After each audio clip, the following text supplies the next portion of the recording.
বাংলাদেশের সাবেক 3 বারের প্রধানমন্ত্রী, সব থেকে জনপ্রিয় নেত্রী, যে নেত্রী রাজপথে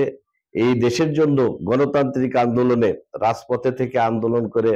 যিনি আপসীন নেত্রী হয়েছে, পরীক্ষিত আপসীন নেত্রী, যিনি এই গণতন্ত্রের জন্য লড়াই করেছেন, রান্নাঘর থেকে বেরিয়ে এসে এই দলের হাল ধরে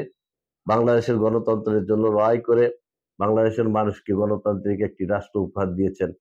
সেই নেত্রীকেও সামান্য 2 কোটি টাকা একটা মিথ্যা মামলা দিয়ে তাকে 6 বছর 8 মাস কারাগারে অন্যায়ভাবে বন্দী করে রাখা হয়েছে। ধারাবাহিকতা দিয়ে আমরা আন্দোলন সংগ্রাম, যখন আমাদের নেতা, আমাদের ভারপ্রাপ্ত চেয়ারম্যান জননেতা তারেক রহমান বিভিন্ন সময় আমাদের দলের নেতৃবৃন্দের সাথে আলোচনা করে সময় উপযোগী আন্দোলন দিয়েছে, আমরা আন্দোলন করার চেষ্টা করেছি। আমরা এই 16 বছর বিএনপির এমন কোনো নেতা নাই যে নেতার নামে 10টি, 5টি, 20টি, 50টি, 100টি, আমাদের নেতা মির্জা ফখরুল ইসলামের আলমগীরের নামে 272টির উপরে মামলা। আমরা অগণিত নেতাকর্মী, অগণিত অসংখ্য মামলায় জর্জরিত। তারপরেও আমাদের দলের নেতারা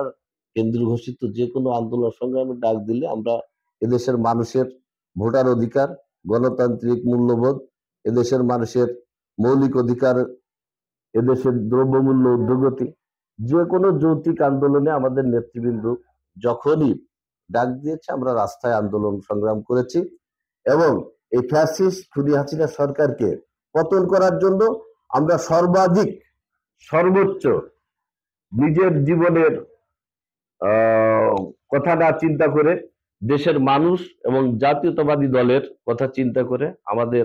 জীবনের সর্বোচ্চ দিয়ে আমরা রাজপথে আন্দোলন সংগ্রাম করেছি। তারই ধারাবাহিকতায় যখন ছাত্ররা তাদের অধিকারের আন্দোলনের এক পর্যায়ে, আপনারা জানেন, যখন একটা পর্যায়ে আন্দোলনটা স্থবির হয়ে পড়ে, তখন কিন্তু আমাদের নেতা, বিএনপির ভারপ্রাপ্ত চেয়ারম্যান, ওনার দক্ষতা, ওনার বুদ্ধি, ওনার মেধা, ওনার সমস্ত কিছু দিয়ে